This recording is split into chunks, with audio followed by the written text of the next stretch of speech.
Hi dears, എല്ലാവർക്കും പുതിയ വീഡിയോയിലേക്ക് സ്വാഗതം.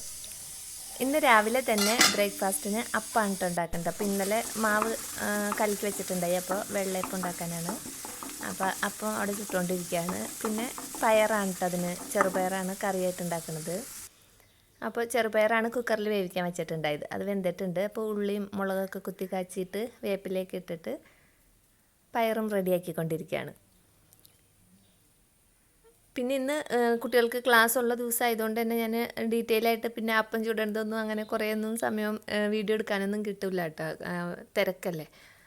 അങ്ങനെ പിന്നെ ബ്രേക്ക്ഫാസ്റ്റൊക്കെ കഴിഞ്ഞിട്ടുണ്ട്. പിന്നെ പാത്രം കഴുകലും അടിച്ചുവാരലും അങ്ങനത്തെ ജോലിയൊക്കെ കഴിഞ്ഞ് ഉച്ചക്കത്തേക്കുള്ള പരിപാടി നോക്കുകയാണ്. ഉച്ചയ്ക്കപ്പോൾ ഇറച്ചിയുണ്ട്. അപ്പോൾ ഇറച്ചി കറിയും വെച്ചിട്ട് നെയ്ച്ചോറുണ്ടാക്കാമെന്ന് വിചാരിച്ചു. അപ്പോൾ അതിന് വേണ്ടിയിട്ട് സവാളയും ഇഞ്ചിയും പച്ചമുളകൊക്കെ ചതച്ച ഇഞ്ചിയും വെളുത്തുള്ളിയും അരിഞ്ഞ സവാളയും കൂടിയാണ് ഞാൻ ചട്ടിയിലിട്ട് വെച്ചേക്കുന്നത്. പിന്നെ അതിലേക്ക് മുളക് പൊടിയും മല്ലിപ്പൊടിയും കുറച്ച് ഗരം മസാലപ്പൊടിയും മഞ്ഞൾപ്പൊടി ഇട്ടിട്ടുണ്ട്. കുറച്ച് വെളിച്ചെണ്ണയും കൂടി ഒഴിച്ചിട്ട് നന്നായിട്ട് കൈകൊണ്ട് തന്നെ മിക്സ് ചെയ്യണം കേട്ടോ. നന്നായിട്ട് മിക്സ് ചെയ്ത് അതിലേക്ക് അരപ്പെല്ലാം പിടിക്കാൻ പാകത്തിന് അങ്ങനെ വെച്ചിട്ടുണ്ട്. പിന്നെ കുറച്ച് വേപ്പിലയും കൂടി ഇട്ടിട്ട് കഴുകി വെച്ചിട്ടുള്ള ഇറച്ചിയും കൂടി ഇട്ട് വീണ്ടും കൈകൊണ്ട് തന്നെ നന്നായിട്ട് മിക്സ് ചെയ്ത് ഉപ്പ് ഇട്ടിട്ട് എന്നിട്ട് ഞാനിത് വെള്ളമൊന്നും ഒഴിക്കാതെ ആട്ടോ വേവിക്കാനായിട്ട് വെച്ചത്. അപ്പം ഞാൻ ആദ്യമേ ഈ മൺചട്ടി എടുത്തതിൻ്റെ കാരണം ഞാൻ വിറകടുപ്പത്ത് വെക്കാൻ വേണ്ടിയിട്ടായിരുന്നു. അപ്പോൾ ഇങ്ങനെ ഇറച്ചിക്കറി നമ്മൾ വിറകടുപ്പിൽ വെച്ചിട്ട് ഇങ്ങനെ വറ്റിച്ചെടുത്ത് കഴിഞ്ഞാൽ നല്ല ടേസ്റ്റ് ആയിരിക്കും. എന്നിട്ട് ഞാനിത് കൊണ്ടുപോയി വിറകടുപ്പ് കത്തിച്ച് അവിടെ വയ്ക്കുകയും ചെയ്തു. പക്ഷേ കുറച്ച് കഴിഞ്ഞപ്പോഴത്തേനും അതിൻ്റെ തീയൊക്കെ കെട്ടിട്ട് ഈ വിറകൊക്കെ നനഞ്ഞിരിക്കണോണ്ട് തീ ഭയങ്കര പാട് കത്താനായിട്ട്. കുറേ സമയം ഞാൻ നോക്കി, ചിരട്ടയൊക്കെ ഇട്ട് കൊടുക്കുമ്പോൾ കത്തുന്നുണ്ട്, പിന്നെ അതങ്ങോട്ട് കെട്ടുപോവാണ്. അപ്പോൾ എനിക്കിനി അങ്ങനെ കളയാൻ സമയമില്ലാത്തതുകൊണ്ട് ഞാൻ വീണ്ടും ഗ്യാസിൽ തന്നെ വെച്ചു. അപ്പോൾ ഈ ഇറച്ചിക്കാണെങ്കിൽ കുറച്ച് വേവ് കുറഞ്ഞ ടൈപ്പ് ഇറച്ചിയാണ്, അതുകൊണ്ടാണ് ഞാൻ ഇങ്ങനെ തന്നെ ഗ്യാസിൽ വെച്ചത്. അല്ലെങ്കിൽ കുക്കറിൽ വേവിച്ചാൽ മതി.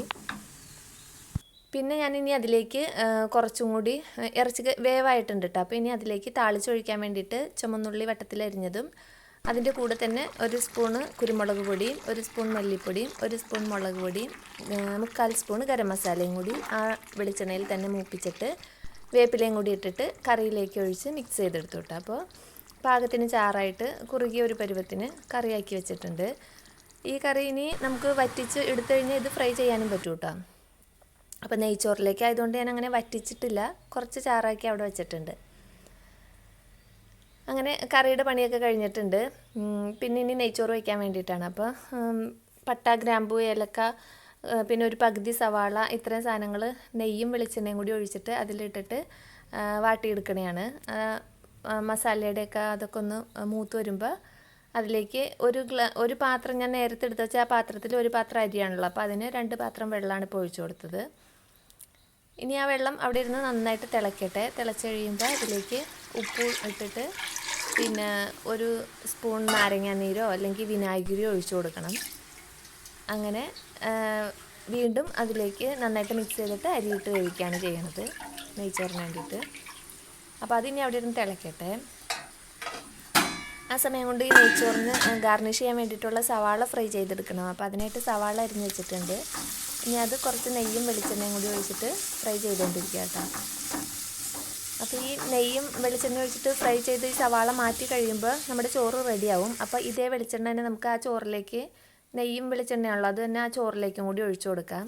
അപ്പോൾ നമ്മുടെ നെയ്ച്ചോറിന് നല്ലൊരു ഫ്ലേവർ കിട്ടും കേട്ടോ. നമുക്ക് ഈ സവാള ഫ്രൈ ചെയ്ത ഓയിൽ നെയ്ച്ചോറിനായാലും ബിരിയാണിക്കായാലും അതിൽ തന്നെ നമ്മൾ ആ ചോറ് റൈസ് റെഡിയാക്കി എടുക്കുകയാണെങ്കിൽ നല്ല ഫ്ലേവറുള്ള ചോറായിരിക്കും നമുക്ക് കഴിക്കാൻ നേരത്ത്.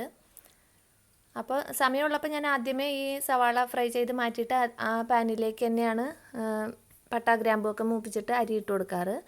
ഇതിപ്പോൾ വേഗമാവാൻ വേണ്ടിയിട്ട് ഞാൻ അതവിടെ തിളയ്ക്കാനും വെച്ചിട്ട് ഇത് വേറെ ഫ്രൈ ചെയ്തുകൊണ്ടിരിക്കുകയാണ്. അപ്പോൾ ഈ എണ്ണ ഞാനിനി അതിലേക്ക് തന്നെ ഒഴിച്ചു കൊടുക്കും. നെയ്യും വെളിച്ചെണ്ണ കേട്ടോ.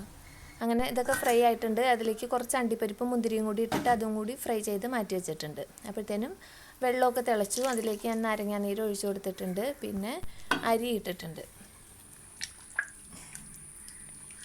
ഇനി അത് നന്നായിട്ട് മിക്സ് ചെയ്ത് ഒരു 10 മിനിറ്റൊക്കെ ആകുമ്പോഴത്തേനും തന്നെ വേവാവും കേട്ടോ. ഇതിന് നെയ്ച്ചോറിൻ്റെ വേവ് വളരെ പെട്ടെന്ന് നമുക്ക് ചോറായി കിട്ടും. അപ്പോഴത്തേനും ഫ്രൈ ചെയ്തൊക്കെ ഞാൻ വേറെ പാത്രത്തിലേക്ക് മാറ്റിയും വെച്ചിട്ടുണ്ട്. അങ്ങനെ ചോറൊക്കെ റെഡി ആക്കിയിട്ടുണ്ട്. ഒന്നൊന്നും ഒട്ടാത്ത നല്ല ചോറായിട്ട് കിട്ടും കേട്ടോ നമുക്ക് ഇങ്ങനെ ചെയ്യുകയാണെങ്കിൽ. നാരങ്ങാനീര് അല്ലെങ്കിൽ വിനാഗിരി ഒഴിച്ചു കൊടുത്താൽ മതി. ചോറ് ഒന്നും ഒട്ടിപ്പിടിക്കാത്ത ചോറ് കിട്ടും. പിന്നെ ഞാൻ ആ നെയ്യും കൂടി ഇതിലേക്ക് ഒഴിച്ചു കൊടുക്കുകയാണ്. നെയ്ച്ചോറല്ലേ, അപ്പോൾ നന്നായിട്ട് തന്നെ നെയ്യിൻ്റെ ഫ്ലേവർ ഉണ്ടാവണം. പിന്നെ നമ്മൾ ഗാർണിഷ് ചെയ്തതും കൂടിയിട്ട് ചോറ് സെറ്റാക്കിയിട്ടുണ്ട്. ഇനി നമുക്കത് സെർവ് ചെയ്യാൻ നേരത്ത് സൈഡിൽ നിന്ന് എടുത്താൽ മതി. പിന്നെ ഇതിലേക്ക് തൈരും കച്ചമ്പർ എന്നാട്ടെ ഞങ്ങൾ പറയണത്. അപ്പോൾ കച്ചമ്പർ ഉണ്ടാക്കിയിട്ടുണ്ട്. പച്ചമുളകും സവാളയൊക്കെ തൈരിലിട്ട് ഉപ്പൊക്കെ ഇട്ടിട്ട്. പിന്നെ ഇതിന് ചിലർ റൈത്ത എന്നൊക്കെ പറയണവരുണ്ടെന്ന് തോന്നുന്നു. ഇവിടെ കച്ചമ്പർ എന്നാണ് പറയാറ്. ഇത് തന്നെ സുറുക്ക ഒഴിച്ചിട്ടും ഉണ്ടാക്കാറുണ്ട് കേട്ടോ. തൈരില്ലെങ്കിൽ നമുക്ക് സുറുക്ക വെച്ചിട്ടും ചെയ്യാം. അങ്ങനെ പിന്നെ ഊണൊക്കെ കഴിഞ്ഞിട്ടുണ്ട് കേട്ടോ. ഇപ്പം വൈകുന്നേരമാണ്. നല്ല മഴയാണ്, പുറത്തേക്ക് ഇറങ്ങാനേ പാടില്ല. മഴ ഇങ്ങനെ തോരാത്ത മഴയാണ്. അപ്പോൾ അകത്ത് തന്നെയുള്ള ക്രിയകളുള്ളൂ. പിന്നെ വൈകുന്നേരം ചായ ഉണ്ടാക്കിയിട്ടുണ്ട്. അപ്പോൾ അതിൻ്റെ കൂടെ പിള്ളേർക്ക് ബിസ്ക്കറ്റ് കൊടുക്കാമെന്ന് വിചാരിച്ച് അത് കൊടുത്തിട്ടുണ്ട്. അപ്പോൾ ഇന്നത്തെ വിശേഷങ്ങൾ ഇതൊക്കെയാണ്. വീണ്ടും അടുത്ത